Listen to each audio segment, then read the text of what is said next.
The International Day for Biological Diversity is an opportunity to raise awareness about the critical threats facing biodiversity. It was sanctioned by the United Nations to raise awareness. Biodiversity is essential for human life and for the planet altogether, as it provides us with food, shelter, and other essential resources. But the International Union of Conservation of Nature says about 44,000 species of plants, animals, and other species fall into the threatened categories. Out of these, about 309 in Nigeria are threatened, despite the advantages these species have to human survival.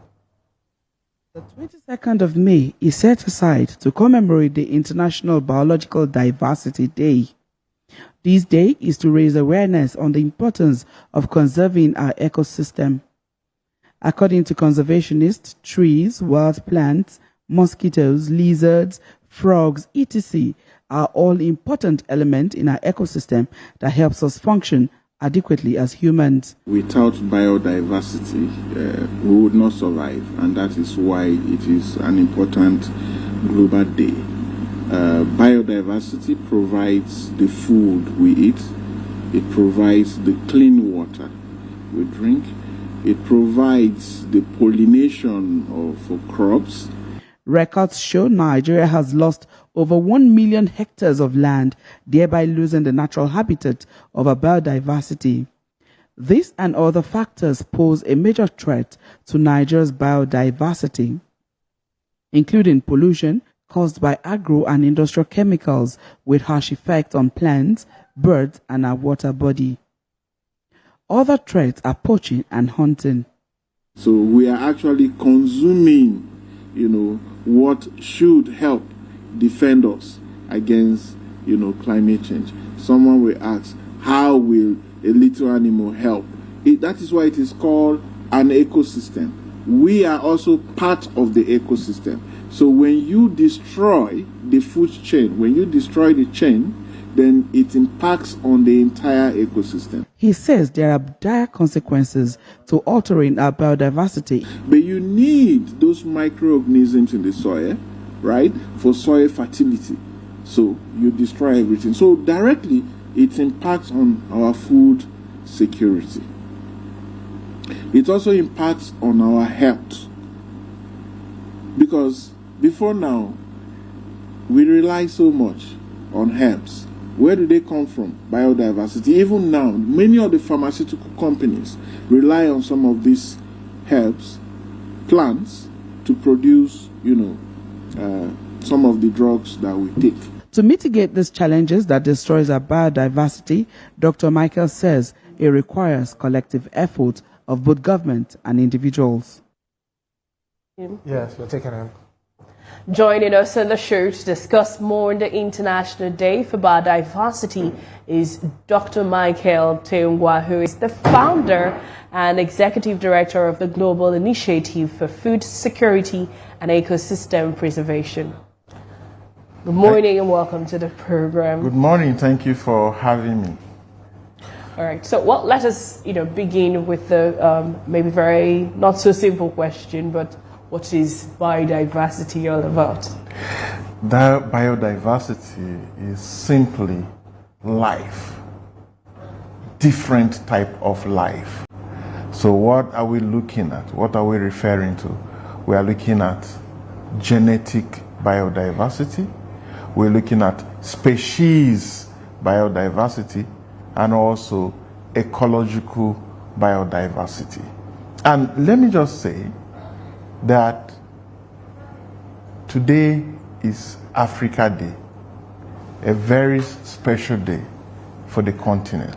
Not just because it's Africa Day, but also because Africa is so rich in biodiversity. And Nigeria, being one of the richest countries in the world, rich in biodiversity. Unfortunately, we are not valuing the biodiversity that we have. Well, now, looking at this year's theme, say be part of the plan. Yes. How do you think that this theme actually reflects the protection of these species, most especially when it has to do with Nigeria and Africa as a whole? So, if biodiversity is disrupted, it impacts everyone, and I mean everyone on the planet. So, if biodiversity is disrupted within the ecosystem, it impacts you and I. And that's why we say be part of the plan. Everyone in Nigeria has to be part of the plan. And what is the plan? To conserve and protect biodiversity. For us to know that biodiversity is a resource that we are losing, check around your homes. Growing up, you will see butterflies, you will see insects around. Yeah. How many do you still see around? The numbers are dwindling. So it means that we are doing things that are impacting on this life. And this life has much to do with our health, to do with our food, to do with our entire well-being as people. So we must protect biodiversity. All right, so now you talk about protecting biodiversity and all that, and then we know that, when the UN comes up with some of these things, so there's always a text, like the May, I think 1922, adoption text for biological diversity. Tell us more about it. Maybe it can help us to start getting better understanding of how to be part of the plan. So the world realized that we as humans, we are not alone in this planet.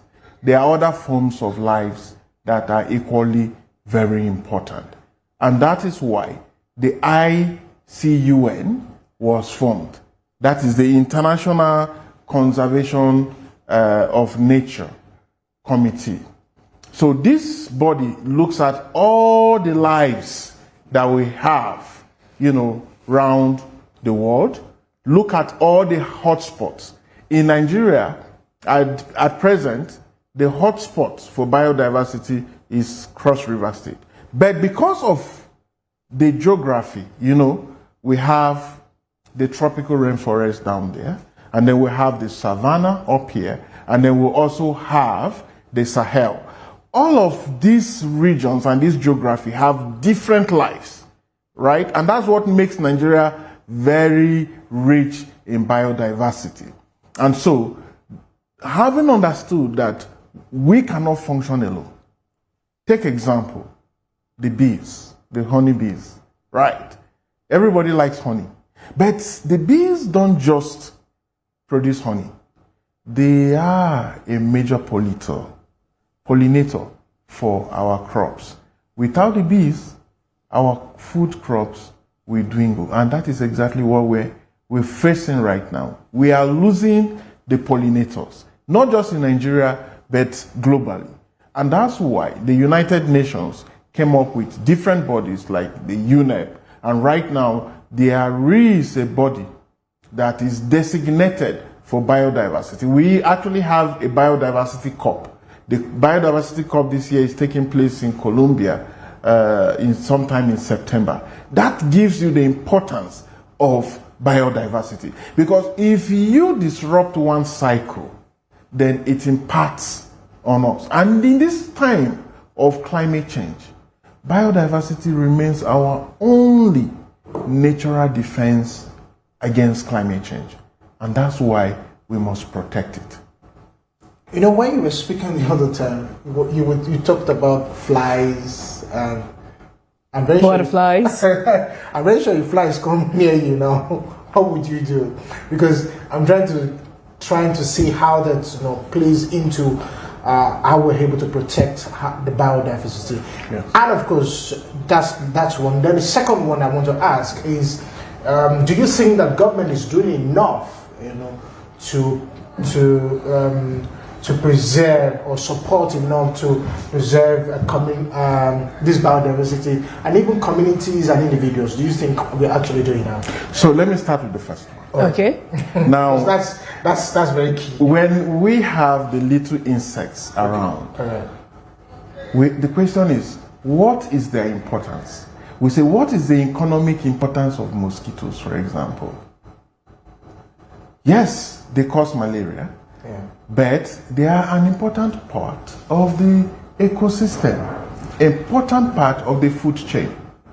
So they are food to other animals that we consume. They are food within the ecosystem. So when you have mosquito larvae within the system, the fish, the tilapia fish, and all these others, they feed on these larvae, right? When you have the frogs around and you feel, no, we shouldn't have frogs, we kill everything, then the snakes, what would they eat? Are you getting me now? That's why it is so interconnected. It's a food chain. Every living thing on the planet has its use and has its importance. So when we disrupt the system, most often, we have others producing more. For example, one of the endangered species called the pangolin is an animal that feeds on insects. It can eat millions of insects. So when you don't have pangolins, what happens? You have lots of insects attacking you, right? So that's why we must protect. And then going back to the government, yes, urbanization, population increase have all impacted on the habitat of biodiversity, on the habitat of wildlife. And when we say biodiversity, most often we look at wildlife.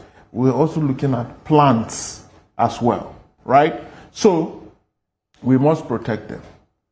Right now, there is a bill at the National Assembly that just passed second reading just a few days ago for a law prohibiting the trafficking of wildlife in Nigeria. It is a very good bill. That's the way to go. We have others, but the issue has been the implementation.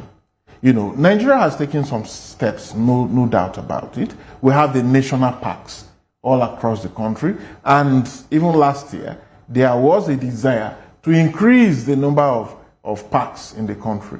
Unfortunately, because we don't have anyone close in Abuja, and that's why we within the city centers don't appreciate some of this. When you go to other countries and see that within the city, in Kenya, for example, their national park is just very close to the airport. You see lions, you see all these, animals living with the people. They don't hunt it. But for us, what do? Bushmeat.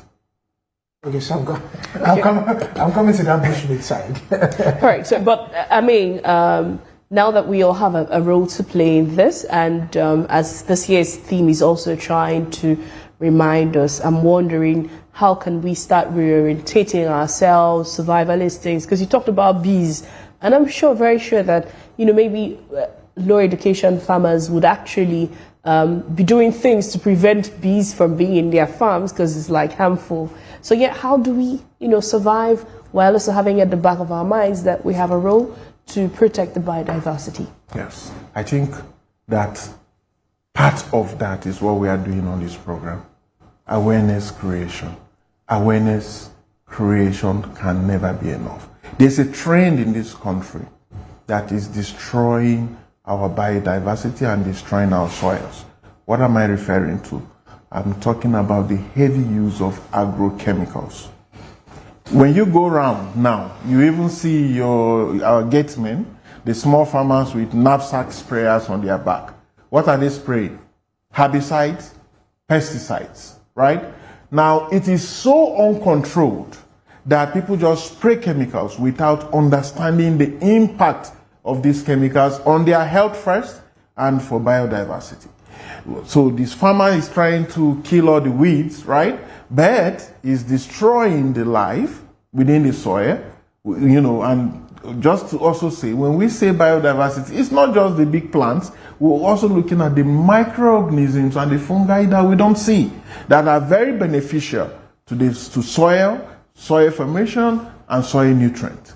So our farmers must be aware that when you destroy biodiversity, you are destroying yourself. So there should be the control on the use of agrochemicals.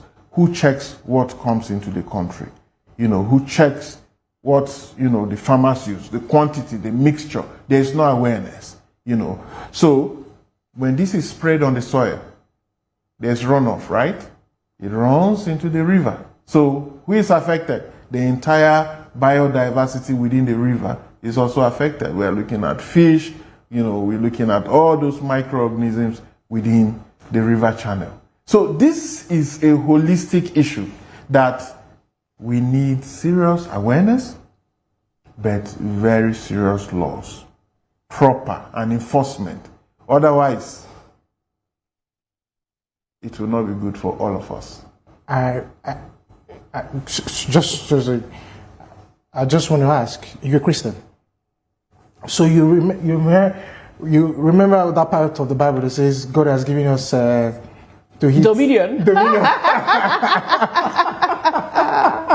Oh God, what a place to go. Yes, dominion over everything, so you can eat anything that you want. So when you talked about bushmeat, so it just struck my mind, like, okay, if God has said, okay, we can do this, so why do we have to preserve constrain our hunting for bushmeat to that extent? Over-exploitation. Okay. Over-exploitation. How many bushmeat do we still have in Nigeria?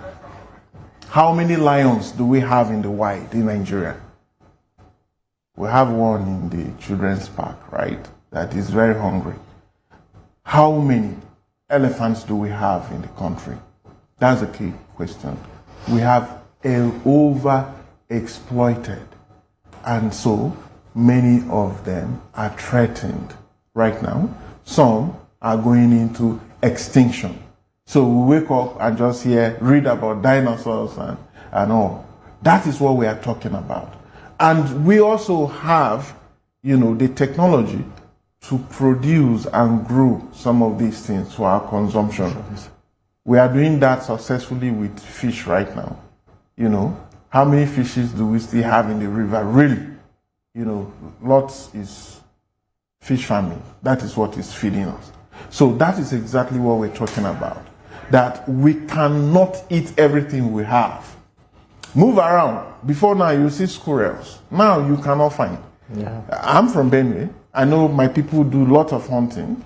We do bush rat and all of that. So, but we continue to sensitize the people, right. And also some of the ways that we go about hunting these animals further destroys the ecosystem. You can imagine somebody putting fire on entire hectares of land because you want to catch one grass cutter. You destroy the entire ecosystem. Well, of course, there is never enough awareness and education on these questions. Just keep popping. But we're very glad to have you on the show this morning to share this very much knowledge with us about biodiversity and how it affects our environment. All right. Thank you very much, Mr. Michael.